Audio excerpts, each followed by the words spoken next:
चतुर पाव भाजी वाली। एक गांव में विमला नाम की औरत रहती थी। वो बहुत ही गरीब थी, जिस वजह से उसके घर का गुजारा नहीं हो पाया करता था, जिस वजह से विमला काफी परेशान रहती थी। विमला के पति का देहांत बहुत समय पहले हो गया था, जिसके बाद विमला ने अपना और अपनी बेटी का गुजारा करने के लिए मजदूरी करना शुरू कर दिया। वो एक पाव बनाने वाली फैक्ट्री में काम करती थी। एक दिन की बात है, जब वो फैक्ट्री जा रही होती है, तभी उसे रास्ते में चित्रा मिल जाती है और वो विमला से कहती है, अरे कहाँ जा रही हो विमला? क्या फैक्ट्री जा रही हो? हाँ, तुमने बिल्कुल ठीक कहा, फैक्ट्री ही जा रही हूँ। वैसे भी आज काफी लेट हो गया है, तो मालिक चिल्लाएंगे भी। अरे क्या तुम दूसरों की मजदूरी करती हो? अपना काम क्यों नहीं शुरू कर लेती? तो तुम अपनी पाव भाजी बनाना शुरू कर दो। वैसे भी फैक्ट्री में काफी दिनों के काम करने से तुम्हें ये तो पता लग ही गया होगा कि पाव कितना बिकता है, क्योंकि सभी लोग उसकी पाव भाजी बनाकर बेचते हैं। ठीक है, तुमने जो कहा है मैं इस बारे में जरूर सोचूंगी। और इसके बाद विमला काम पर चली जाती है। वहीं विमला फैक्ट्री में इसी बारे में सोचती रहती है। तभी वहाँ पर एक मदन नाम का आदमी पाव लेने आता है। तो विमला मदन से कहती है, आप ये पाव क्यों ले जा रहे हो? क्योंकि मैं पाव भाजी वाला हूँ। मैं इसकी पाव भाजी बनाकर बेचता हूँ। तुम ये क्यों पूछ रही हो? बस ऐसे ही पूछा, क्योंकि मैं भी ये काम शुरू करना चाहती हूँ। लो, वैसे भी अगर सभी एक ही काम करने लगे तो फिर किसी का भी काम नहीं चल पाएगा। मुझे पता है, पर जरूरी तो नहीं ना कि हर कोई एक ही जैसी पाव भाजी बनाकर बेचे। ये सुनकर मदन को काफी हैरानी होती है, पर वो विमला से कुछ कहता नहीं है और वहाँ से चला जाता है। इसके बाद विमला अपना काम करती है और फिर घर पर आ जाती है। घर पर आने के बाद वो चित्रा की बातों को सोचती रहती है, क्योंकि चित्रा की बात उसे बिल्कुल सही लगी और इसने अपने आप से कहा, आखिर चित्रा सही तो कह रही है, मैं कब तक फैक्ट्री में जाकर काम करती रहूंगी?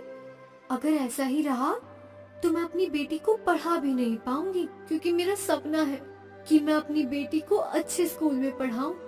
और ये कहकर वो काफी देर तक इसी बारे में सोचती रहती है और फिर वो फैसला करती है कि वो पाव भाजी का काम शुरू करेगी। और अगले दिन वो फैक्ट्री जाकर पाव खरीद लाती है और बाजार जाकर सब्जियां ले आती है और अपने घर पर ही पाव भाजी का काम शुरू कर देती है। पर शुरुआत में उसकी दुकान पर कोई भी पाव भाजी खाने के लिए नहीं आता है, क्योंकि गांव में और भी पाव भाजी वाले थे, जिस वजह से विमला काफी ज्यादा परेशान हो जाती है। उसे तो कुछ समझ में ही नहीं आ रहा था कि वो क्या करे। तभी उसकी दुकान पर एक बूढ़ा आदमी आता है और वो उससे पाव भाजी मांगता है।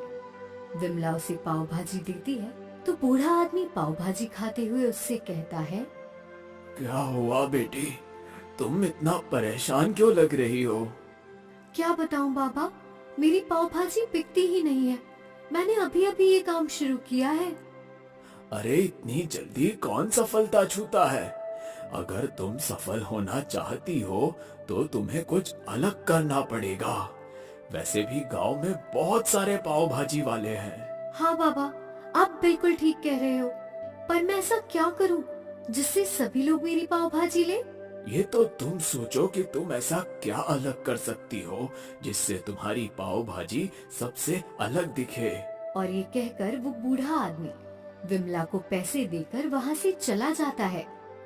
धीरे धीरे दिन गुजरते जा रहे थे, पर विमला की अभी भी पाव भाजी अच्छी नहीं बिक पाया करती थी।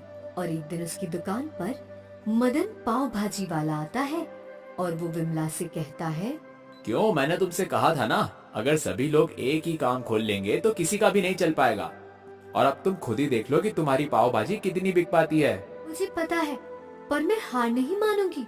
तुम देखना, एक दिन मेरी पाव भाजी बहुत अच्छी बिका करेगी। बातों से कुछ नहीं होता है, इसके लिए कुछ अलग होना भी चाहिए। वैसे भी मेरी पाव भाजी देखो, मैं उसमें मक्खन पनीर भर भर के डालता हूँ, जिस वजह से सभी मेरी पाव भाजी खाते हैं। मैं 2-3 प्रकार की पाव भाजी रखता हूँ और तुम ये सिर्फ सादी सी पाव भाजी बनाती हो। भला कौन आएगा इसे खाने? ये सुनकर विमला के दिमाग में एक उपाय आता है और वो मदन से कहती है, तुम्हारा बहुत बहुत धन्यवाद जो तुमने मेरा मार्गदर्शन किया। क्या? मैंने तुम्हारा मार्गदर्शन कैसे किया?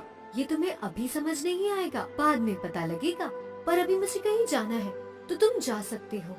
ये सुनकर मदन वहाँ से चला जाता है, पर उसे काफी हैरानी होती है कि उसने आखिर ऐसा क्या कह दिया जिससे विमला के चेहरे पर मुस्कुराहट आ गई। इसके बाद वो बाजार जाती है और वहाँ से बहुत सारी चीजें ले आती है और बहुत सारा पनीर भी लाती है। इसके बाद वो एक बर्तन में बहुत सारे कोयले को उबालती है और उसका पानी छानकर उसमें सब्जियां डालकर बना लेती है। इसके बाद वो अपनी सब्जियों में बहुत सारी चीज भी डालती है, जिसके बाद वो पनीर के छोटे छोटे टुकड़े करके वो भी उसमें डाल देती है और फिर अपने आप से कहती है, वाह, अब मेरी काली पाव भाजी तैयार है, सबसे अलग, सबसे निराली। इसमें मैंने भर भर के चीज और पनीर डाला है। इसी के साथ मैं अपने पाव को भी काला कर दूंगी। पर फिर वो सोचती है कि पाव को काला करना बेकार होगा, इसलिए वो पाव को मक्खन लगाकर गोल्डन बना देती है, क्योंकि मक्खन की वजह से उसके पाव सिक कर बहुत अच्छे गोल्डन रंग में आ गए थे। इसके बाद वो पाव भाजी बेचना शुरू कर देती है। जब सभी उसकी पाव भाजी देखते हैं तो उसकी दुकान की तरफ आकर्षित हो जाते हैं। अरे ये कैसी पाव भाजी है? मैंने आज से पहले ऐसी पाव भाजी कभी भी नहीं देखी है। हाँ, तुम बिल्कुल ठीक कह रहे हो, ये तो नई पाव भाजी है। जरा एक प्लेट पाव भाजी मुझे भी देना। हाँ, एक प्लेट मुझे भी दे दो, मैं भी खाकर देखूं कि आखिर ऐसा क्या है इस पाव भाजी में। ये सुनकर विमला उन दोनों को पाव भाजी दे देती है। पाव भाजी खाकर वो लोग बहुत ही हैरान होते हैं, क्योंकि भले ही वो काली दिख रही थी पर उसका स्वाद बहुत अच्छा था। और इस पर भोला ने कहा, मैंने तो इससे पहले इतनी अच्छी पाव भाजी कभी भी नहीं खाई। इसका स्वाद तो बहुत ही अच्छा है। हाँ, तुम बिल्कुल ठीक कह रहे हो, ये तो बड़ी ही स्वादिष्ट पाव भाजी है। मैंने बहुत सारी पाव भाजी खाई है, पर ऐसी पाव भाजी कभी नहीं खाई। मैं तो इसे अपने घर पे भी ले जाऊंगा। इसके बाद वो पाव भाजी पैक कराकर अपने घर पर ले जाता है। उस दिन उसकी पाव भाजी कुछ ही घंटों में बिक जाती है, जिसे देखकर विमला बहुत खुश होती है।